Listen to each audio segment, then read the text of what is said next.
I'm delighted today to be joined by Mr. Sid Goel, who is a consultant ophthalmologist who's known for being a fast, precise cataract surgeon, but with a real flair for efficiency and outcomes. He's also an entrepreneur, having built his own practice at the Eye Correction Centre, which I'm sure we'll hear about. And of course, in addition to that, he sits on the board of AOOSIS, giving him a unique perspective on clinical risk, professional indemnity, and how that shapes our interactions with our patients. Sid Goel, thanks so much for joining me. Hey Simon, thank you for having me. Now, Sid, I've heard you've been described as a fast but very controlled cataract surgeon. How did that style develop? Was it deliberate or did it evolve out of necessity? Oh my goodness, I've never heard that being described, but I'll take it. It's complimentary, so I'll Absolutely. accept it. How did, if it were to be true, to be honest, I never think of the speed. It's not something that sits in my mind. Of course, efficiency is more about, you have a certain amount of time to get through the theater list and a certain number of patients, and you don't want to sort of linger on and delay everybody and get in and out as quickly as possible. And in the private sector and public sector, these days they are relatively high volume lists. So it's common practice to stagger patients coming in and going out. And as far as possible, you want to keep their weights as low as possible to make the experience a bit more comfortable for them. They're not sitting around waiting for long periods of time. Sometimes that's good for their nerves. If they have anxious patients, it just allows them to not sort of get wound up while they're waiting. So I suppose in that sense, the efficiency and the speed matters to a degree, but I'm not trying to break any records or, try to finish faster than the next surgeon or anything of that sort, really. Um, I think I was in just terms of, implying you're naturally gifted, Sid. That's all. no, not at all. And in fact, I'll be very honest with you. The few times that I feel I have to be somewhere and I should just rush, get things done as quickly as possible, for some strange reason, it ends up taking way longer than it normally takes. I guess it has a way of, when things get into your subconscious, when you're working at a subcortical level, the efficiencies, they come naturally, don't they? When you start to think hard about things, then it finds a way of becoming tedious and becoming more drawn out, so to speak. The quality, of course, it matters to all of us. The devil is always in the detail, and especially when you're looking to do some form of refractive correction as a part of your cataract surgery, then the expectations are high. And I think it's a mindset. Yeah, putting yourself in the mind. One of my mentors had told me earlier, if you haven't achieved 6-6, write the explanation down. If nothing else, it gives you the ability to question why not. And I think that mindset, I even today I apply in my clinics, especially when in the private sector, because I get to see all the post-ops myself. In the public sector, it's not always that straightforward because things sort of disappear into the networks. But when you can ask the question, if there's a genuine reason, then fair enough. And if there isn't, then you learn a lot from that. So I think that would be probably my only self appraisal tip, so to speak.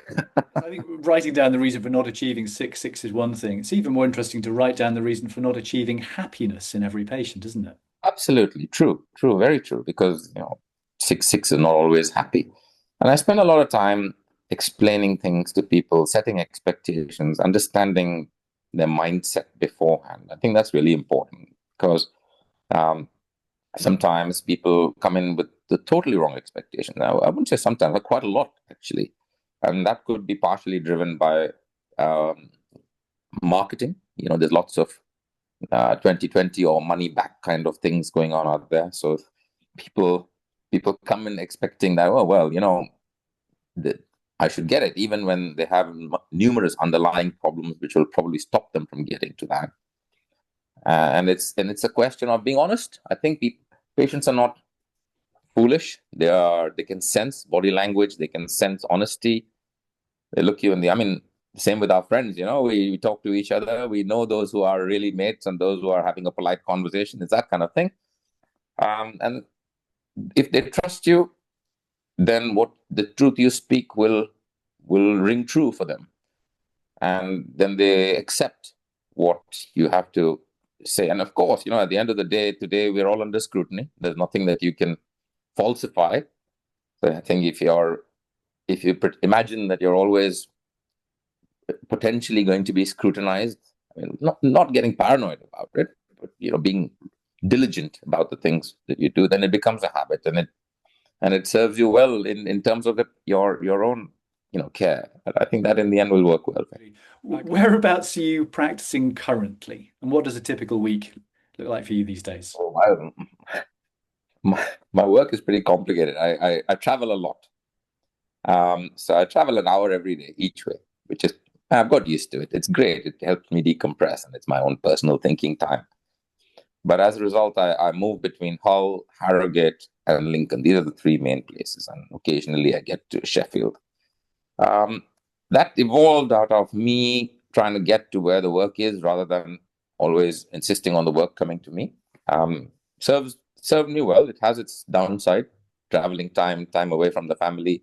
Effectively, I'm adding 8 hours to my week just in the car.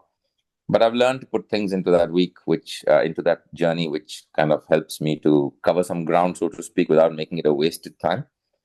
But as a result, I end up traveling to Hull, Lincoln, and Harrogate. These are the three main areas, of which I would say the majority is Hull. That's my main place of work. And tell us a little bit about the Eye Correction Centre, essentially your own business. What was the biggest shift you had to make from being just a surgeon to running a practice, an empire even? No.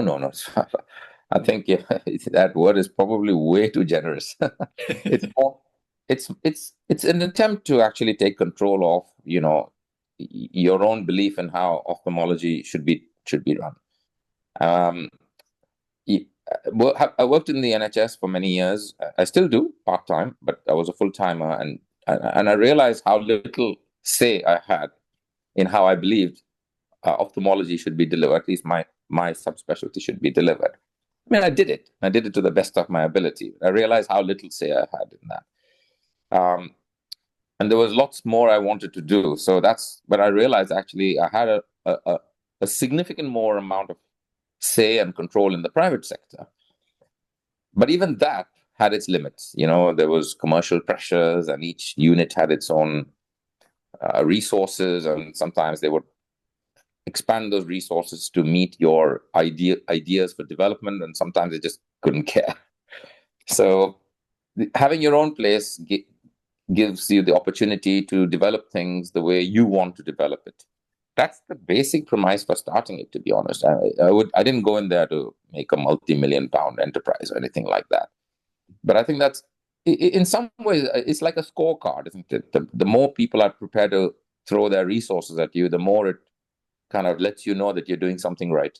Absolutely right. Now, do you think that surgeons are naturally good business people, or do we mostly learn by making very expensive mistakes, Sid? I think the latter. Yeah, I mean, where have we learned or been taught how to run a business? Nowhere in our careers. In fact, none of us have ever been taught about private practice. How do you? We essentially learned it on the job, and certainly commercializing your work or scaling it up where it's process driven and so on is a completely foreign concept to us, and it's hard to learn and unlearn a lot of things. But it's doable. It's painfully doable because of the lack of experience and knowledge. And some of our seniors have said, that it's a good idea to go and do a master's program or an MBA, and I know some have.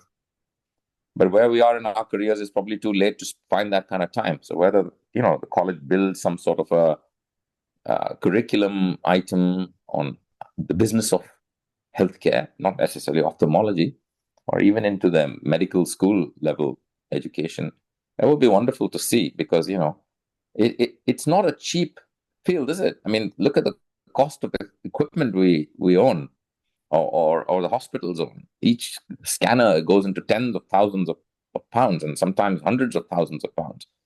So, what do you buy and how do you get something back from it, and how do you justify the cost and maintain it and upgrade it? There's a lot to think about. Yeah. We don't think about it because somebody else takes all that off you, in the NHS.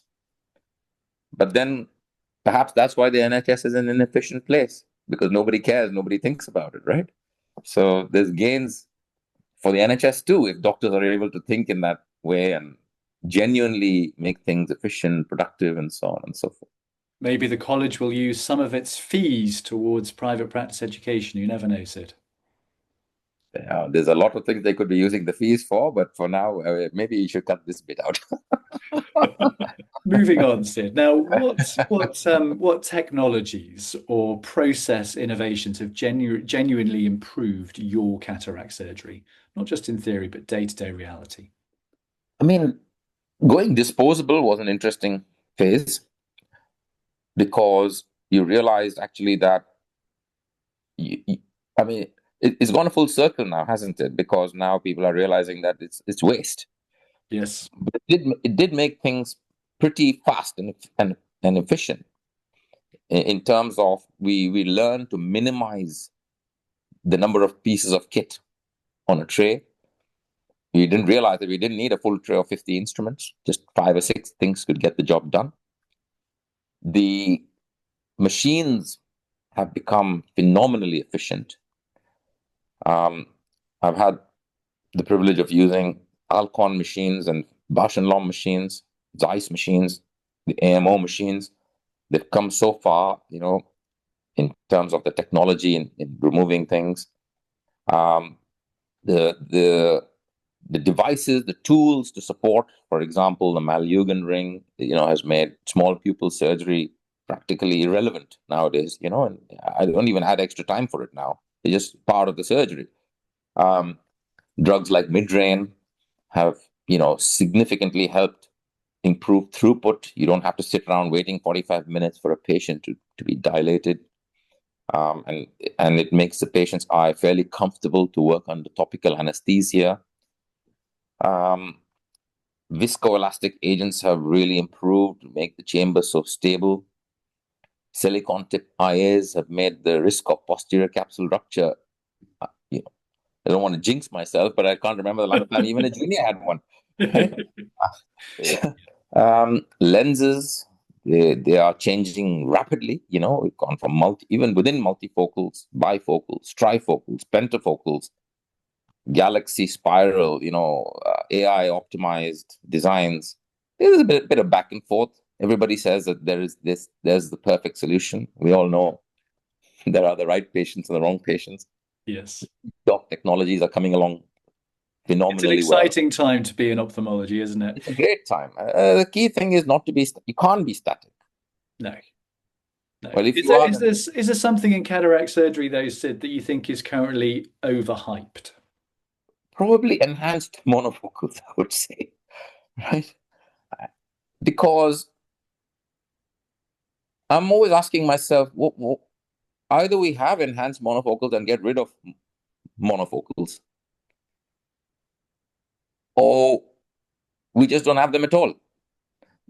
This business of having monofocals and enhanced monofocals, I haven't quite gotten my head around, because you're not quite serving the purpose of a multi-distance lens, but at the same time, you're removing the ability to offer an aberration-free focus. So to me, maybe that would be something that I would say is a bit overhyped. Fair enough. They're probably on the way out anyway, aren't they? Yeah.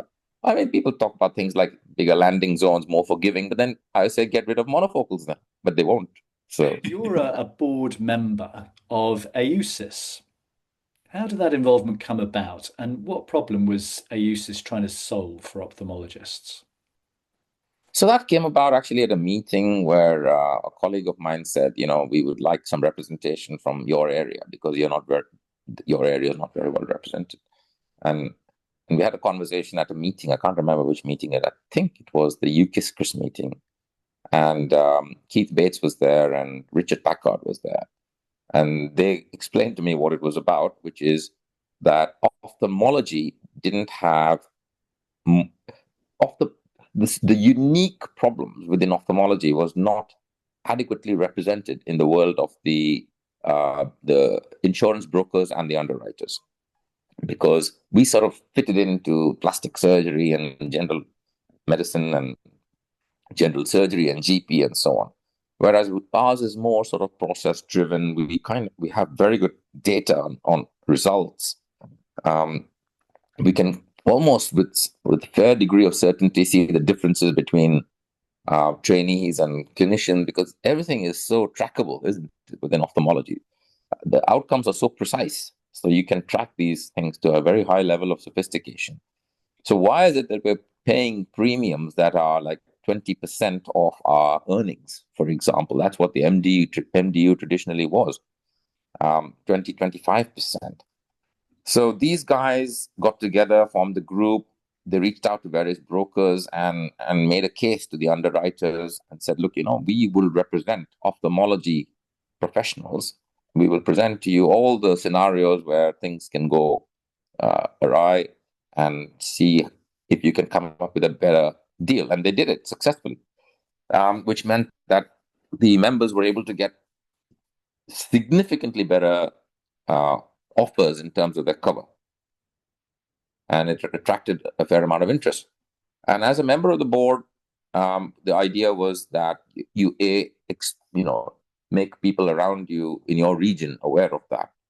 But more importantly, also, you bring to the table your thoughts and ideas about various problems that affect the ophthalmic community. So that's how the whole thing came about. And I've been with them for 6, 7, 8 years now, I think. I quite enjoy it. Yeah. Yeah, it's certainly a positive thing, isn't it? And do you think that current indemnity products are keeping pace with how cataract surgery is evolving? I think so. It's a challenge. To give you an example, somebody came to me about 3 weeks ago with all my letters, communique, the lens stickers, all processed through ChatGPT, right? And the question when I read the question, it said, study all these reports and tell me what should have been done better. That was the question. And thankfully, in this particular case, ChatGPT kind of agreed with everything that I'd done. But I can see how people are going to come under higher levels of AI-based scrutiny. Not necessarily correctly. Sometimes correctly, but as we all know, ChatGPT is not always right, because it kind of feeds into the emotional tone of the user. So if it senses that the emotional tone is critical, they will build a critical case, right? But it could. But there have been now increasing instances of doctors actually being sued because ChatGPT said that something was not quite right. And I suspect this is an example of how things are going to change, and change very fast. So I think it's quite right that we have organizations like AOOSIS who are focusing on things that are relevant specifically to what we do. Are we well represented? I think not quite. I think certainly the big players like the MDU and MPES and so on, we are a minority. And even within our specialty, there are lots of variations. So cataract surgeons and refractive surgeons and oculoplastic surgeons and glaucoma surgeons and certainly pediatric surgeons, I think the challenges that face them are significantly different. So how you bring all these challenges under one cover in a way that represents the needs of all different subsets is going to be interesting. I know for a fact that all insurers find themselves very hesitant to indemnify a pediatric ophthalmologist, or for that matter, a pediatrician, because the consequences can be massive, over years and years of payouts, as against, say, a 90-year-old who had some issues. So I don't think it's fully addressed. It's not. I think we're far from being a perfect system, but it's certainly one step in the right direction to at least have representation in your own field, in your own specialty, rather than being lost amongst several. Let's switch to another kind of insurance, one of your favorite subjects, I'm sure, private medical insurance for patients. Many patients with private medical insurance are often surprised to find that premium lenses, multifocals, whatever you fancy, aren't covered without very significant top-up payments. How do you personally feel about that restriction? How does it change your practice? It's very frustrating. I'll be honest with you. And the reason is, I I used to be a PMI holder myself, and for me and my family, I cancelled everything. I don't know if it's the right thing to have done, but I've done it. And part of the reason I've done it is in the principle of, because I was genuinely made to believe that once I subscribed to that, all my needs would be covered. Good marketing, right? And then it was a shock to realize that it was and the realization didn't come through me needing the service. It was through me offering the service and realizing that people are not able to get what they want, right? There's so many barriers. So, for example, they would pay for certain things and not pay for other things. Biometry, for example, some insurers will pay for biometry, some won't. Certain aspects of care, like the premium lenses, they wouldn't pay for it. Even surgeon fees, I feel there's an element of justification that you start to feel like you're in a forced justification position, And as a clinician trying to offer a high quality service, it's a very uncomfortable place to be. That's what I felt. So for a long time, I kind of really was distressed by the whole situation. And then I made peace with it. And the way I made peace with it is, again, honesty, right? I try and build a system through either my team or myself, preferably through my team, because it allows me to keep some distance from the whole thing, where they make it clear to people up front, right at the beginning. Before you even come in for your appointment, you should understand the following things. This is what is likely to happen. And that has really taken off that burden from me, I'll be honest with you. I think the problem comes when they come in, see you with an expectation, and then realize that only half of their bill is going to be covered, something in those lines. That was a real challenge. But now I'm in a much better place. That being said, so it's a very, very basic thing, then I cover it. But the moment they start to go into premiums, the patients have the choice to either go through their insurer or completely step away from it, especially the insurers flexing their muscles. I understand there's a class action being considered by FIPO against certain insurers. What turns out of that, who knows? But it'll be interesting to see where it ends up. FIPO didn't do desperately well 12 years ago with the CMA, did they, if I remember rightly? No. So Sid, let's make it personal. If you needed cataract surgery yourself tomorrow, obviously you wouldn't be insured, you'd be self-funding.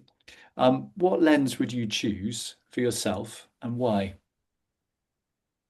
I would like a multifocal, but I suspect I'm the kind of person who will be trouble with a multifocal.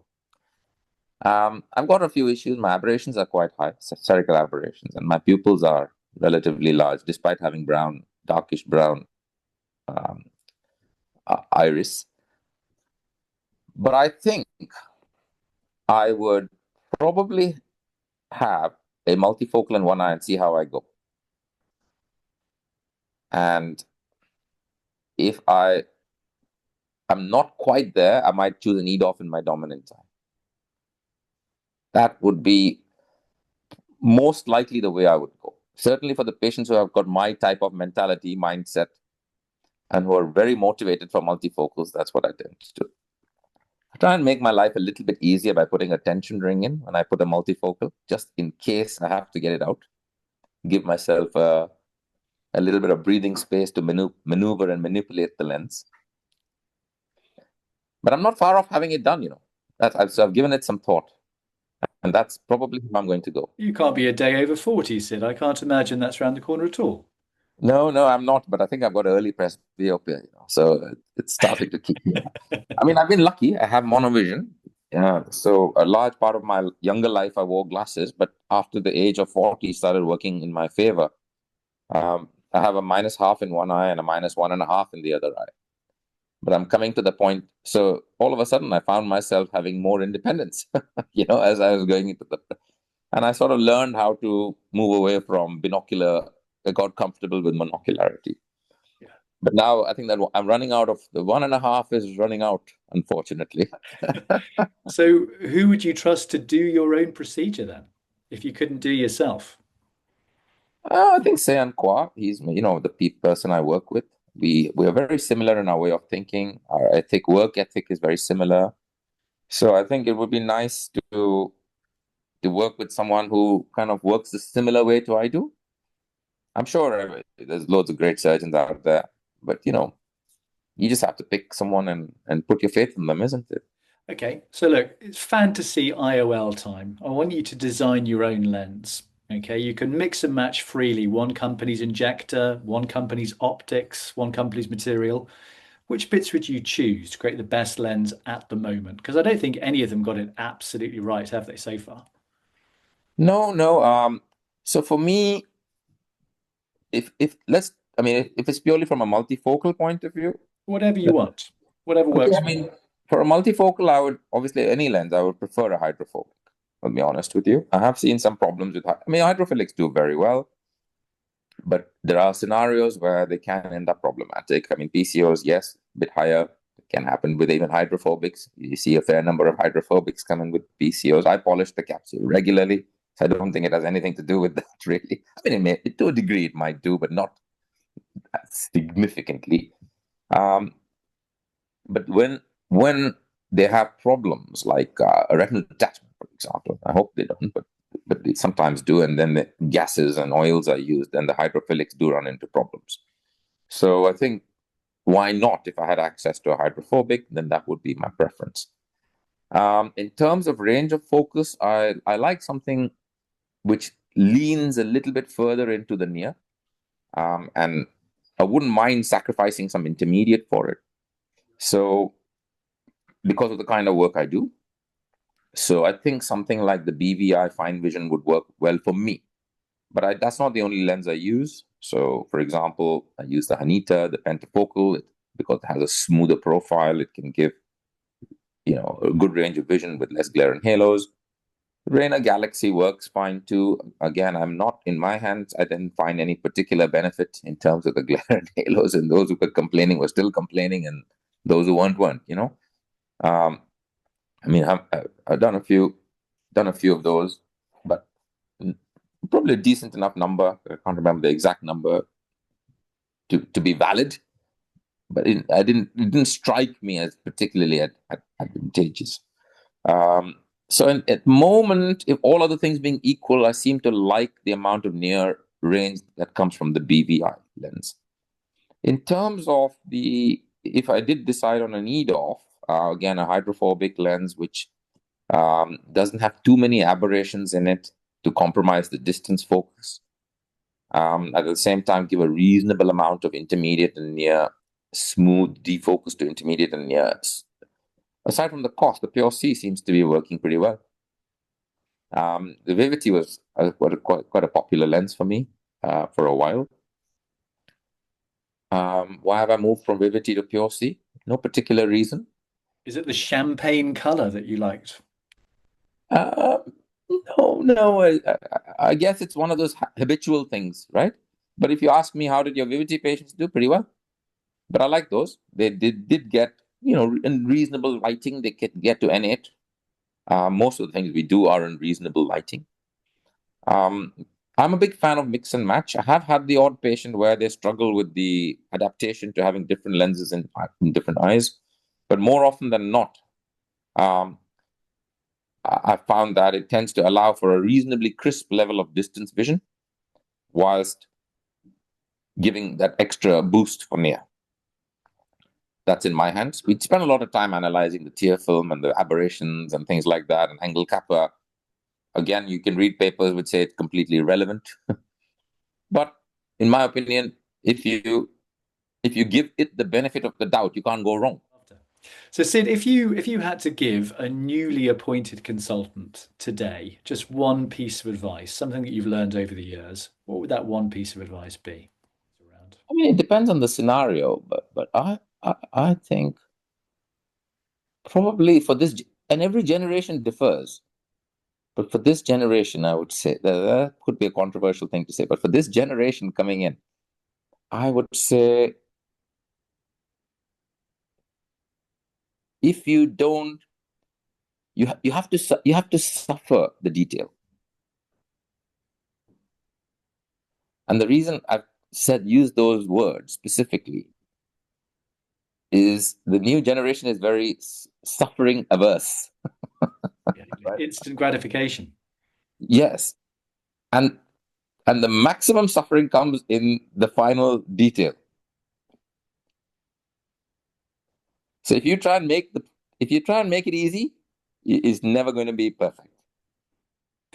Sid Goel, thank you so much. I hope you've enjoyed yourself. I have thoroughly enjoyed myself. Thank you, Simon. It's a nice chat. Makes you think about yourself as well, doesn't it? It does.